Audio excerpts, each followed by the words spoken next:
response. I feel like, please rise. Good morning. I'm Rabbi Michael Kahana, Senior Rabbi here at Congregation Beth Israel. I'm also Chief Petitioner for Lift Every Voice Oregon. Congregation Beth Israel is really honored and pleased to be welcoming Governor, representatives, everyone here, all of the incredible people from Moms Demand Action. Yay!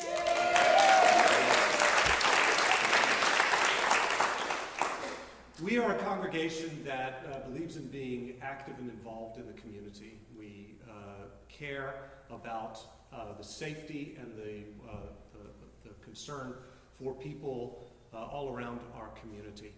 A great value in Judaism is the responsibility to save lives. And a bill like the one we're going to be signing today and hearing about in just a little bit is significant and important to this community because it directly will save lives right here in our state. We are so concerned that we can do whatever it is that we can to make a difference and a positive difference.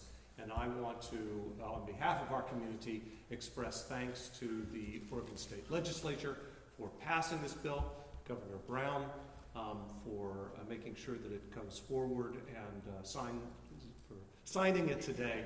And just want to encourage all of us to continue to believe that we can make a difference.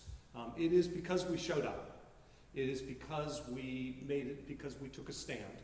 It is because we testified.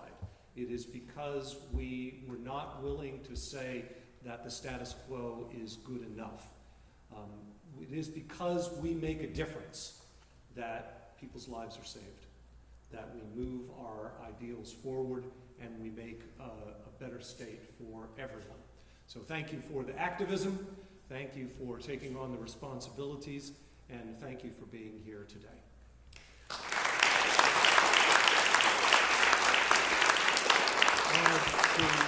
Welcome to go forward Debbie Lindgren, a volunteer with the Oregon chapter of Moms Demand Action.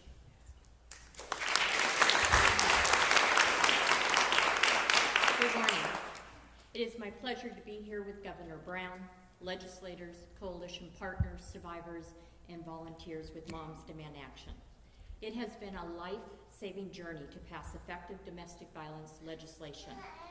The presence of a gun makes it 5 times more likely domestic violence will turn deadly. Here in Oregon, with Governor Brown's help, we have made strides to make our communities safer. In 2018, Governor Brown signed House Bill 4145, which closed the boyfriend loophole so that abusive dating partners and certain convicted stalkers are prevented from purchasing or possessing guns. This year,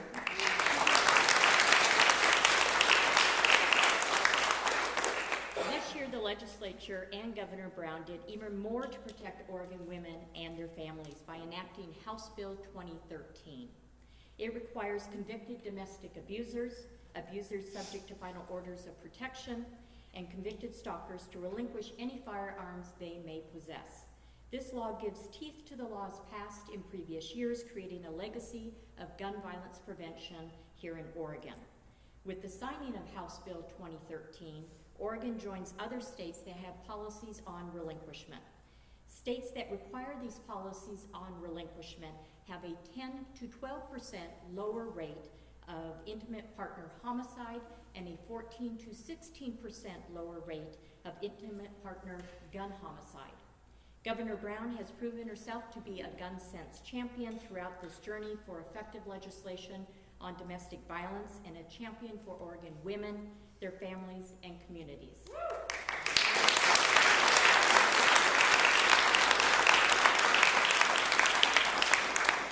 At this time, I'd like to invite one of our champions in the legislature, Representative Prusak, to say a few words.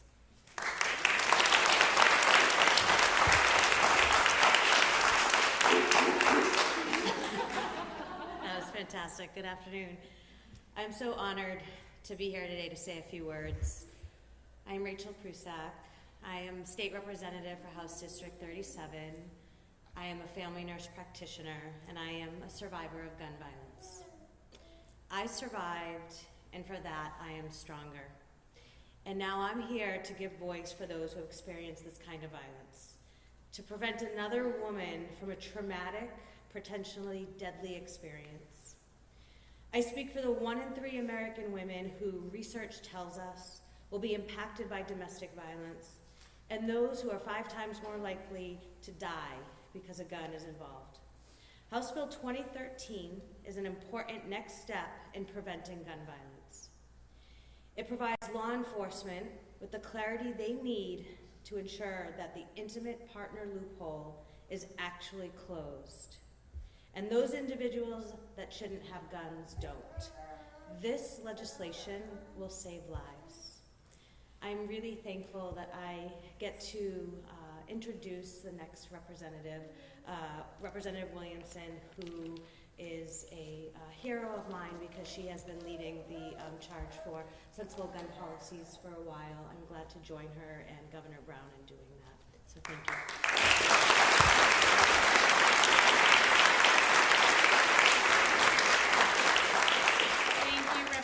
Representative Prusak, we're so lucky to have you in our caucus. For those of you who don't know, I'm Jennifer Williamson. I'm the state representative for House District 36, which is the district you are in. I want to introduce my senator, Ginny Burdick, because this is also her district. And she's been at this work for longer than me. She is the original gun sense candidate and champion in the Oregon State Legislature.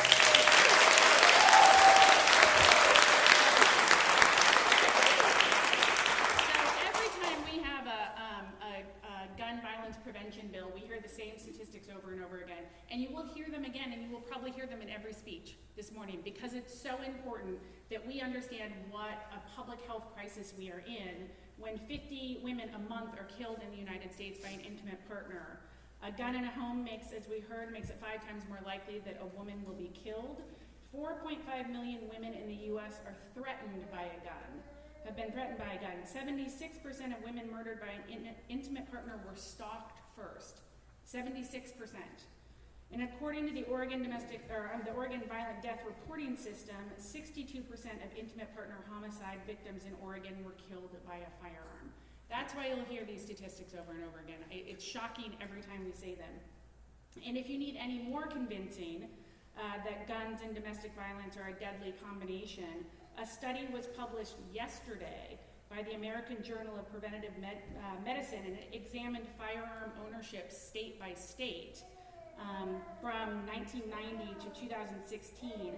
And for the first time ever, researchers found that there is a direct relationship between firearm ownership and the rate of gun death of intimate partners.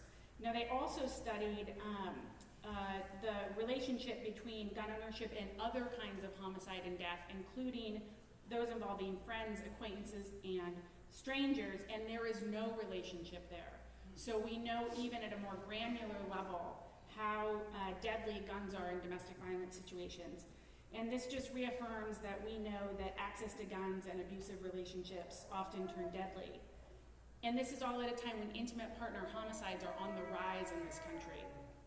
Research has shown that women killed by their partners are more likely to be murdered with a firearm than by all other means combined.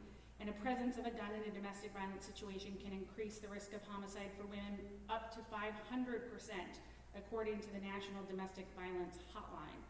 Over the past 5 years, we've been really focused on this issue and this connection between domestic violence and guns. And in 2015, we passed Senate Bill 525, which prohibited gun ownership for those who were the subject of a Family Abuse Prevention Act restraining order. And they can no longer purchase, own a firearm or ammunition.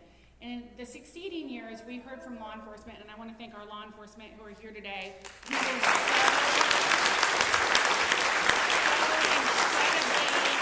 supported. The chiefs and the sheriffs and our law enforcement in the state were so incredibly supportive of this bill and the work that we've been doing, and really being partners in this conversation so that we could figure out, oh, we passed this bill, but we left out intimate partners, and we heard about it in the boyfriend loophole that we closed in 2018.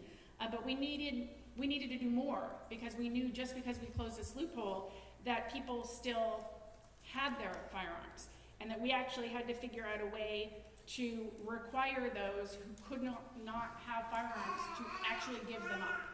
And so that's what this bill does. It's not enough for courts to just say a person can't have a gun. We actually need to ensure they no longer possess them.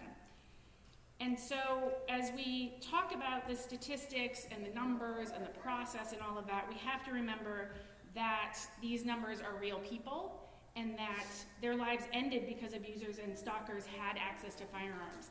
And so I want to take a minute to recognize Madeline Garcelone, who has been an incredible champion on this issue since her daughter was taken by her estranged husband several years ago. And that tragedy has made quite a champion and a hero and just a soldier in this war out of her mom, Madeline. And so I want to recognize her particularly.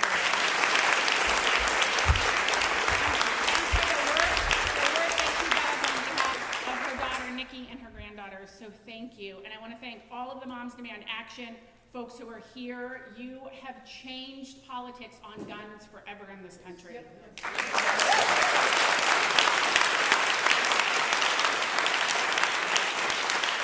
I believe we've seen the slow and not so slow decline of the NRA, and I think it's directly because of Everytown and Moms Demand Action that we're seeing that. And so I can't thank you enough. What used to be a third rail of politics, you couldn't talk about it, you couldn't have a hearing on it, you couldn't introduce a bill on it, is now one of the most powerful conversations we are having in this country. And it is just such a sea change. When poor Ginny started all of this, it was really not something that anyone said she could talk about ever. And it has just changed entirely. We have people running across the country on gun violence prevention, and that was just not something we saw even a decade ago. So you have changed this conversation. And I want to thank all the other Oregonians who wrote to us, who emailed us, who called us, who came and testified, who filled hearing rooms. That's why we were able to do this and get this bill passed. And I am just so proud to be here today and to be here with all of you. And I'm incredibly honored and proud to introduce Jennifer Langston, who is a member of the Everytown Survivor Network and a volunteer with the Oregon chapter of Moms Demand Action. So Jennifer.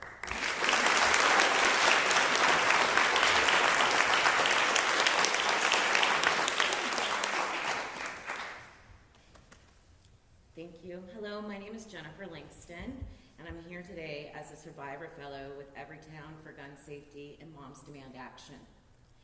Nearly 1 million women alive today have been shot at or shot by an intimate partner. I am one of those 1 million women. On April 1st, 2014, I was shot point blank in the chest with a .38 handgun. My boyfriend and I fought a lot, but the fights typically ended with hurt feelings and slammed doors. We had discussed not owning firearms due to his suicidal ideation, volatile personality, and our flaring tempers. Unfortunately, without my knowledge, my boyfriend purchased a gun at a pawn shop while out on an errand to buy toilet paper.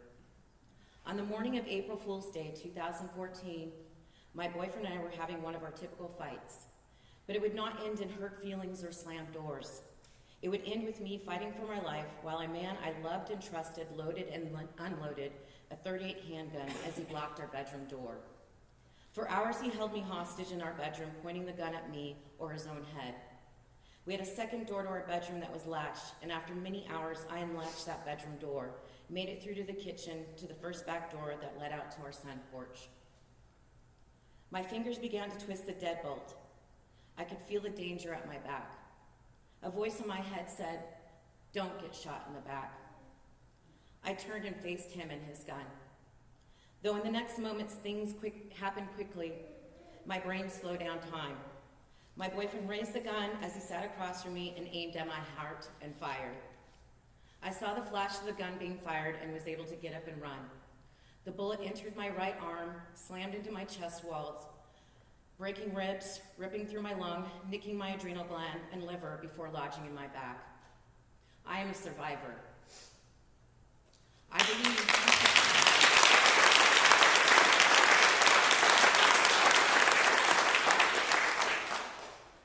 I believe I survived so I can stand strong for those who did not survive gun violence and those traumatized by gun violence. I believe House Bill 2013 will save lives. Thank you to Governor Brown, our champions in the legislature, and to all of the volunteers with Mom Demand Action who fought so hard for this legislation. House Bill 2013 was made possible by you, and I'm truly grateful for your determination to save lives. Thank you.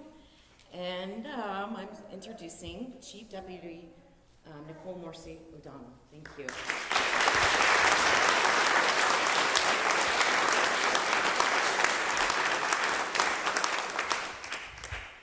Good morning.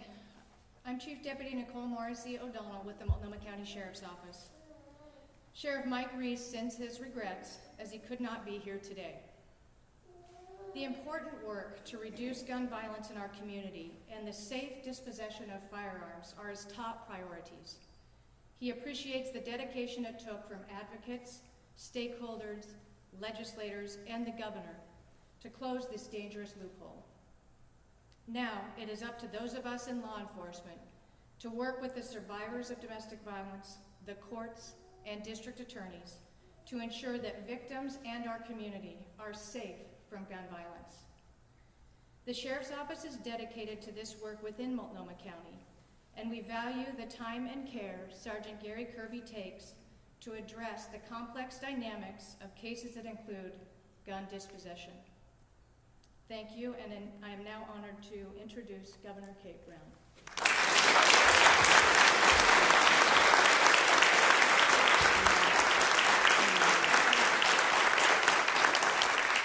Good morning, everyone. Thank you all so much for being here. Rabbi Kahana, where did he go? Thank you so much for hosting us today. I'm obviously delighted to be signing House Bill 2013 into law this morning. I want to say thank you. Thank you to the survivors like Jennifer who have the courage to share their stories. Thank you so very much. To survivors' families, Madeline, thank you for your extraordinary leadership. You have been with us every step of the way. Thank you so very much. As you've heard time and time again, the very presence of a firearm in a domestic violence situation makes it 5 times more likely that a woman will be shot and killed. But there are also, of course, other victims as well. And I just want to share the story of Oregon State Trooper Nick Cedarberg. Just over 2 years ago, I visited Oregon State Trooper Nick Cedarberg in his hospital room after he had been shot 12 times. The shooter was a domestic abuser. He had murdered his estranged wife and committed suicide, but not before seriously injuring Trooper Cedarberg. Nick was recently awarded the Medal of Valor by our president. However, his path there was extremely difficult. Through 20 surgeries to try and regain some sense of normalcy in his life, knowing he will never return to his chosen profession. So to our law enforcement professionals, I want to say thank you for your support of this legislation, and thank you for your courage.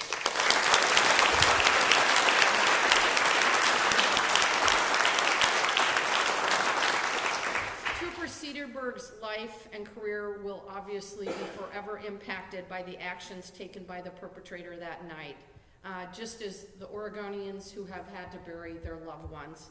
We honor their memories by ensuring that no one else lives in fear from having firearms in the wrong hands. I just want to say one more comment before I sign this legislation. Everyone in this room knows that our work is not done. We have to do everything in our power. We all have the right to be free from gun violence. And I know that together we can continue to make progress in this great state of Oregon. And I don't know about you all, but I'm not interested in waiting more years. So let's get this bill done.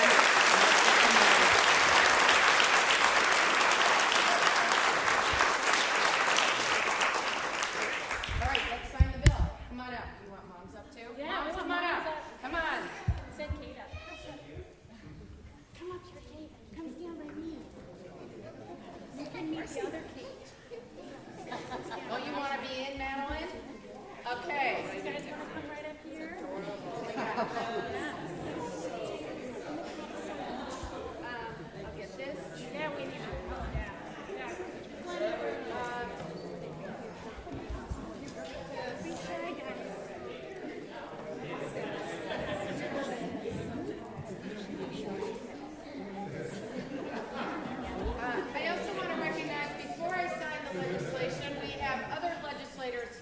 recognition to Representative Williamson, Prusak, and Senator Burdick.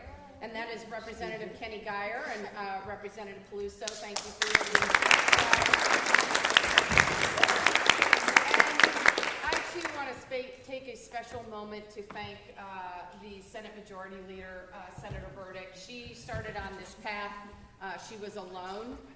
There were many voices trying to quell her in her work, and she has truly given her life to this cause, and in Oregon we are extremely grateful for her leadership. Thank you, Senator Burdick.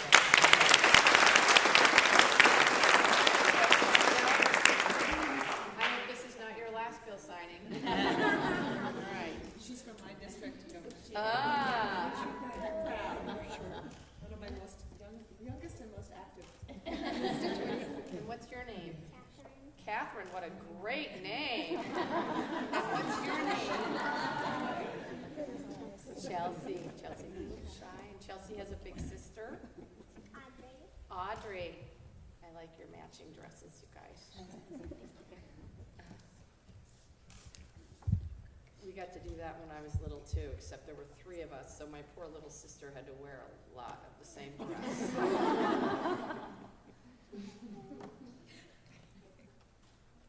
And are you a Catherine with a K?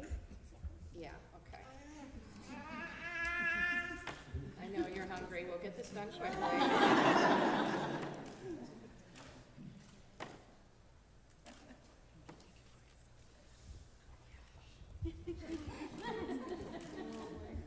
You just want to eat one of these pens, I think. There you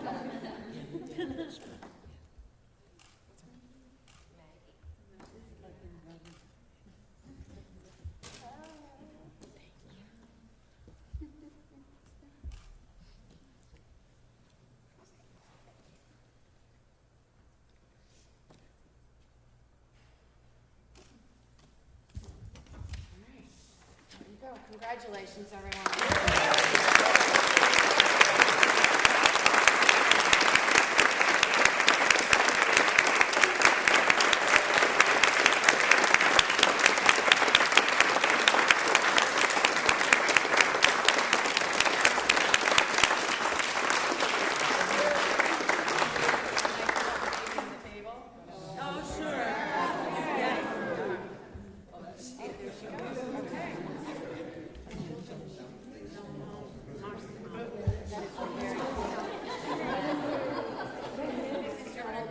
Can you look at the, I think so.